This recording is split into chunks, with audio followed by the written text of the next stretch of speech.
Hi there. When you appear in an IELTS exam, you have to come across different questions, and those questions are basically based on different topics.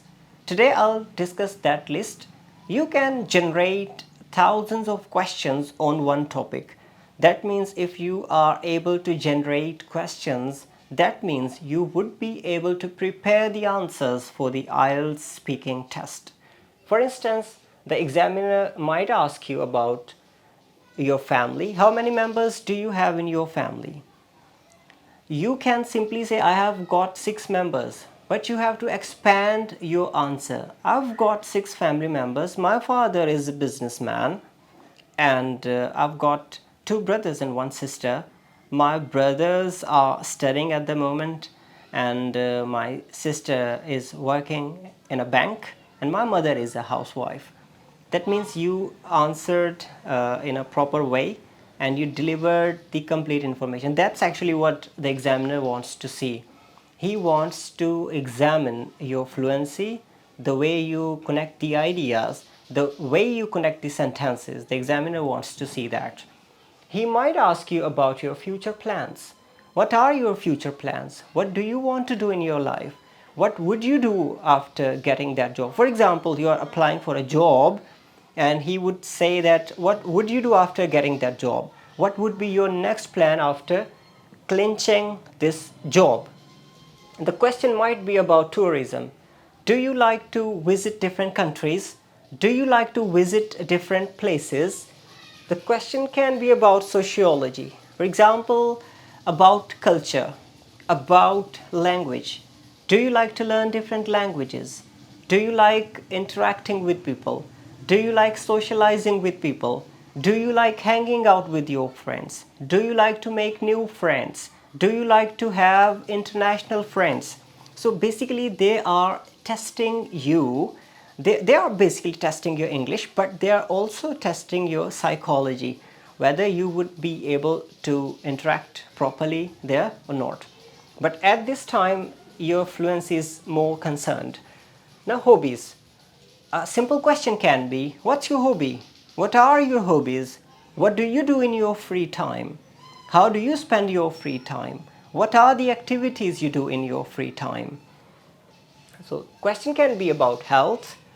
Could you tell what sort of foods people should not eat? Or anything can be related to health. What are the best tips, in your opinion, to stay healthy?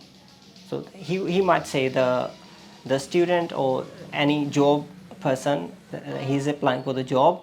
He might say that, in my opinion, people should eat less, or they should walk early in the morning, they should have proper exercise. So that's the way you answer that question. The question can be about education, about kids' education, about women education. What's your opinion about women education? What's your opinion about kids' education? What do you think? What are the best techniques to teach a child? For example, you're applying for a teaching job. He might ask you a relevant question. What, in your opinion, what is the best way to teach a language? So you would say that practical way is the best way, that we should engage the learners in practical activities. This is the way we can train English learners, or any German learners, or Korean language learners, any language learners. Well, the questions can be about work. Do you work, or are you a student? If you say, yes, I work, I'm currently working in a bank and I'm a manager there. I've been working there for 3 years. My experience, 3 years. 3 year experience I have. So this is the way you tell about your job. If you say that I'm studying, that means you have to tell about your university, you have to tell about the subjects you like the most, or you are majoring in. For example, I'm studying English linguistics, and my further plans are to continue my PhD in that subject. Well, the questions can be about advertising. What's the most uh, important advertisement, or what's the best advertisement you have ever watched on TV? You would say, yeah, that was the advertisement of soap, and there was a person, he was trying to wash his hands, and the germs were just going away. Anyway, I can't remember any advertisement right now, but if you remember, you can write few lines on the advertisement. Just explain, visualize in your mind, and try to explain in your own words. That's the best way to learn a language. If you are focusing on the sentences that I'm speaking, or if you are focusing on the phrase structures, that means you won't be able to talk. You have to visualize the idea, the whole picture. If you are able to visualize the picture, that means you can easily make sentences. You can easily generate language. Well, the very common questions, the most common questions can be about favorite things. What's your favorite movie? What did you like about it? What are the favorite hobbies? For example, shopping, for example, cooking. So he might ask you about what don't you like about shopping? What sort of things you like to buy? What are the best ways you adapt while doing shopping? For example, you try to be careful, you try to keep the enough money in your pocket when you visit the market. So some ways. Do you prefer online shopping? Do you prefer physical window shopping? Any sort of shopping. So favorite subject. What's your favorite subject? Why do you like it? The why questions, these are long questions, like we say that open-ended questions. Sometimes it is difficult to answer why questions. Why and how. How means you have to tell about the methodology.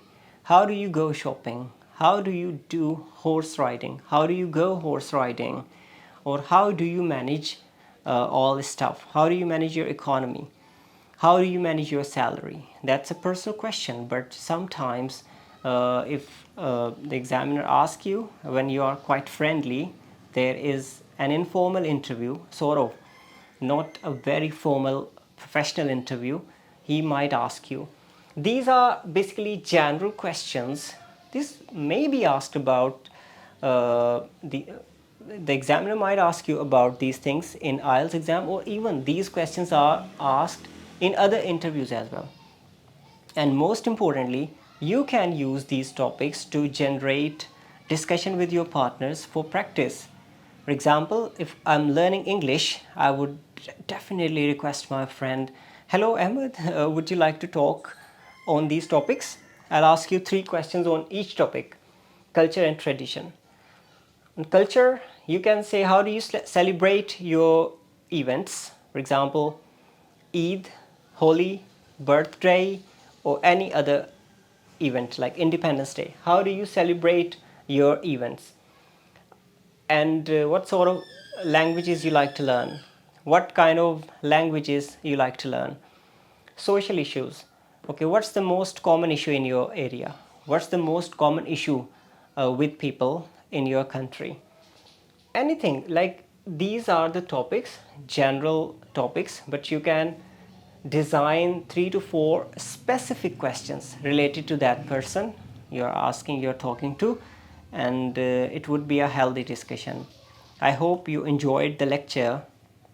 If you like it, please share it with your friends and subscribe to my channel, English with Mubin.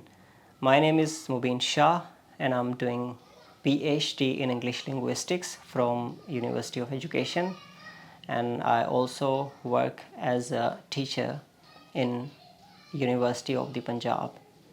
Thank you. Take care. Bye.